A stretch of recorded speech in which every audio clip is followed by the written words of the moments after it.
All right, we're going to. I'm Fred Upton. Thank you all for being here. I am delighted to say thank you, leadership. Thank you, my partners, on really moving 21st century careers to the finish line with a big vote this afternoon. This has been bipartisan legislation. And yes, it will cure the common cold when we're done. Got me out of bed, that's for sure. We started 3 years ago. We listened to folks all over the country, from researchers to patient groups to the FDA, both current and former heads of the FDA, as to how can we work the process so that we can develop a faster way for safe and effective cures for the diseases that impact virtually every single family. Whether it be Alzheimer's, which will cost Medicare $1 trillion in the year 2050, whether it'll cure cancer, and I got to say Vice President Biden has been terrific with the cancer moonshot. All those provisions are included in the legislation that we'll have on the floor this afternoon, where we expect a pretty big bipartisan vote, which should prompt the Senate to take this up early next week. The clock is ticking. Patients don't have time. They want answers. They want cures. This bill, which expedites the approval of drugs and devices, includes literally billions of dollars in additional spending for health research so that we can find the cure and the answers to what patients are demanding today. And I just want to thank Speaker Ryan, Kevin McCarthy, Steve Scalise, Kathy McMorris Rogers, all the members of our committee. When we passed this legislation 51-0 last year, and we included on the floor today the health care or the mental health legislation that Dr. Tim Murphy was able to shepherd through our committee 53-0. Tim? Thank you. Hey, Fred, I'm Tim Murphy from southwestern Pennsylvania, 18th Congressional District. This process I'm dealing with mental health reform really began immediately after the terrible tragedy in Newtown, Connecticut at Sandy Hook Elementary School. I have kept in my office since then the photographs of children who tragically died that day. But it reminds us not only things that happened in Connecticut, but really every state of the Union has seen more than their share of tragedies occur from untreated mental illness. 60 million Americans are affected by this. That means millions of families are suffering from this. 10 million Americans have serious mental illness, and about 4 million get no treatment at all. And as we investigated this in the Oversight Investigation Subcommittee, Energy and Commerce, which I chair, and under Fred Upton's chairmanship of the committee too, we really found with two GAO reports that the federal government was a mess. It wasn't even a patchwork quilt, but 112 federal agencies that just deal ineffectively with mental illness. This changes that whole trajectory for the millions of families suffering from this. This creates a new office of Assistant Secretary of Mental Health and Substance Abuse to coordinate those agencies. This puts more accountability, more evidence-based applied research, more care, but it's very comprehensive, one that passed the House 422-2. We worked on ways of working this out with the Senate. It's there. But let me tell you one of the things as this starts to change immediately. The body count of people who die from mental illness-related problems is staggering. More people die from that than breast cancer or several other diseases. It's 959 a day. 350,000, according to Tom Insel, the former head of NIMH. And that includes the 43,000 suicides, the 47,000 drug overdose deaths, the thousands of people who may commit a homicide, the 250 or so mentally ill people who attack someone in law enforcement or as first responders and are killed. But more so, the fact that so many people with mental illness tend to die 10 to 25 years sooner because of untreated complications with other physical ailments. That's 350,000 just in 2015. That is more deaths related to primarily and secondarily to mental illness than the total U.S. combat deaths from World War I, Korea, Vietnam, Bosnia, Desert Storm, Afghanistan, and Iraq in 1 year. This changes that trend because we have worked out a compassionate, evidence-based approach to changing how we deal with this in America. And I want to thank that when Speaker Paul Ryan took the helm as Speaker, one of his first comments was, we're going to pass this. Paul Ryan, Kevin McCarthy, Steve Scalise, and Kathy McMorris Rogers, but particularly Fred Upton, they're all grabbing onto this because all of us know of tragic stories that have occurred to us. And we recognize now that this has changed and provided help for families in mental health crisis and changing the direction we have with mental health care in America. And I thank everybody for their leadership and their compassion in making this happen. Thank you. Well, we are certainly very, very excited to bring a final bipartisan version of the 21st Century Cures bill to the House floor today. This has been a long time coming. This is going to be a game changer. It's going to be a game changer for patients and for their families. It will fundamentally transform the way that we treat and cure diseases in this country. Cures provides needed funding, but it does so in a responsible way. I'm also pleased, as you just heard, that this includes Tim Murphy's mental health legislation, mental health reform. Again, something a long time in coming. Not only do we need to bring mental illness out of the shadows, we really have to improve how we address it. We need more coordination, more early intervention, and this bill takes a huge step in that right direction.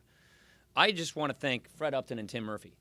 They have been pushing this for years, and this is the result of their hard work and the collaboration with other people. I want to thank the Republicans and the Democrats on the Energy and Commerce Committee for making this possible. These are ideas that we've been working on for years. They did not quit, they did not give up, and this is a result of their hard work. And it's really the driving principle of this legislation. We don't give up on anybody in this country. Nobody is alone. No matter how rare the disease, no matter how dire the situation, there can always be hope. There should always be hope. And with this legislation, there will be more hope for more families. We expect very good bipartisan support today, and then we hope that the Senate will act swiftly so that we can get this bill to the President's desk.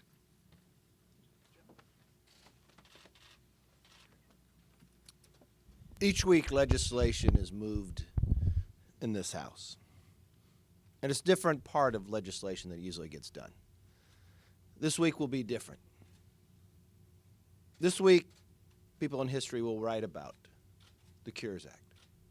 Why? For numerous different reasons. One, what it achieves. You have more than 10,000 diseases and only 500 cures and treatments. It transforms what the future looks like. Mental health, an issue that so many people have talked about but we're afraid to touch. But what I think they'll really write about is Fred Upton and Tim Murphy. It's an example of statesmen that, not just for Republican, Democrat, but for all Americans. They saw a problem that was not partisan. They saw a problem that affected every single household in America. They were touched in almost every district. So they went out to find a solution. But it's not as easy just to come up with a bill and try and then fail and give up. These were two men who never gave up. These were two men that watched roadblocks put before them time and time again. But the way they achieved this, by bringing both sides together, by solving a problem in the end, and to my personal belief, they had the passion and the willingness to fight for it. They fought for people that they've never even met. They fought for people that in the future don't even realize they may have these problems. So I want to take a moment today, not to talk partisanship, not to talk politics, but to talk about something that I'm very, very proud of, that I serve with these two men. That they are an example for anyone in public service that ran for the right reasons, fought for the right causes, and this week they're going to see it pass. So I want to congratulate them.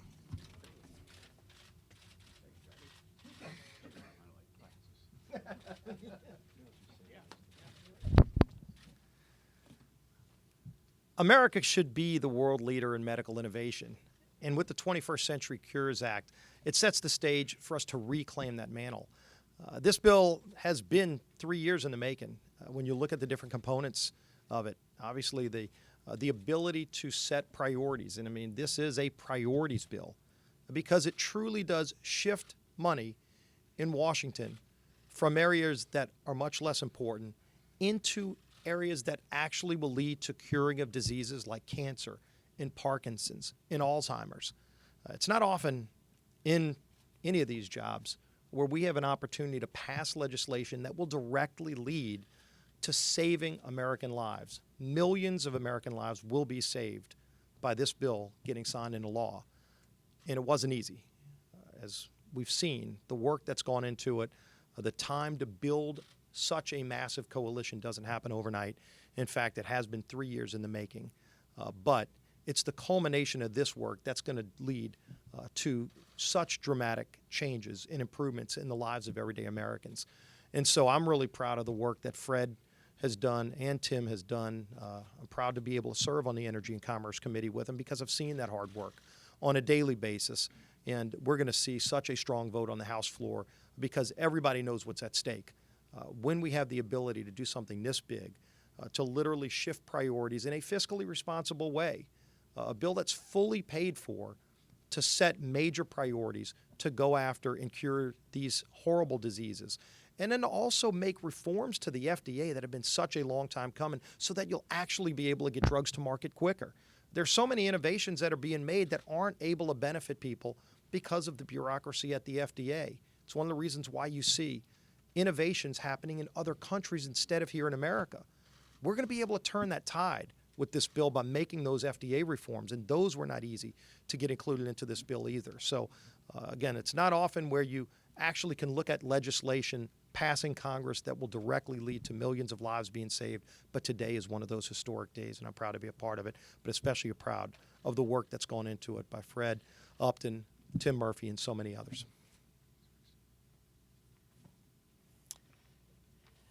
Max Schill is a 7-year-old who has a rare disease known as Noonan syndrome. And earlier this month, we were working with Max's mom about writing a blog post when Max said, you know what, I want to write on this blog. And here's what Max had to say, some of his story in his own words. There's over 7,000 rare diseases in the world. Treatments can take over 15 to 20 years and cost billions of dollars. Max says, I don't have that kind of money in my big blue piggy bank. I only have about $100. And I don't think that will get 21st century cures very far. He says we need to smack down and take down the horrible diseases. We all deserve treatments and cures. Max's story is personal to me, too. I know how it feels to be told that your child's life is going to be a little different than you dreamed. There's unknowns and there's challenges. But when the opportunity arises for a bold path forward, we need to seize it. And that's why I want to join. I'm so grateful for the leadership of Chairman Upton and Tim Murphy on 21st Century Cures. Because Max is just one face, one of millions, gotta love the cameras, one of millions facing life with diseases or conditions that currently have no cure. There's Max. There's a mom with breast cancer. There's a grandparent losing precious memories to Alzheimer's. The teen with mental illness who struggles in silence. They're all the inspirations behind this bill and why we come together to cross the finish line today. We're hitting the ground running with a better way, a way that includes research and development, a way with longer lifetimes and more birthdays, a way of hope. Questions? Morning, Chad. This is for you and or the leader. I've seen that you just posted the schedule for next year in the past few minutes. Obviously, you must have a sense of what you want to do in working with the Trump administration. I know you meet with Pence and Priebus this afternoon, but what can we expect in those first couple of weeks legislatively? Oh, thank you. So we're finishing up lame duck right now. So we're working on the 114th Congress. At the appropriate time, we will give you an update on what's going on with the 115th Congress. We're in the middle of plotting out that transition right now. We meet every day, sometimes more than once a day, with the transition team. And so at the appropriate time, we'll lay out what our 115th game plan is. Yeah. I realize that a lot of it is in flux right now, but do you personally want to see Obamacare repealed through reconciliation in the first 100 days, or should Hey, look, you guys wait? we need to get Obamacare relief to families as fast as possible. This law, you have to remember, this law is hurting families in America. This law is canceling insurance plans that people wanted. This law is giving people repeated double-digit premium increases. This law is raising deductibles so high it doesn't even feel like you have insurance. So we have to bring Obamacare relief as fast as we possibly can in 2017, and that is our plan. Christina. On the CR, it sounded like earlier that Ben had said to do it in March. Could you talk a little Yeah, for the House, it doesn't. We don't have calendar issues. In the Senate, we're beginning to appreciate how much work they have to do to confirm and stand up the new Trump government. They've got to confirm cabinet officials, sub-cabinet officials. There might be a Supreme Court, nomination that's going to be occurring. So given the fact that the Senate is going to have a very, very crowded calendar with all of the confirmations they have to do, we're respecting that fact, and that's why we're discussing the timing of this.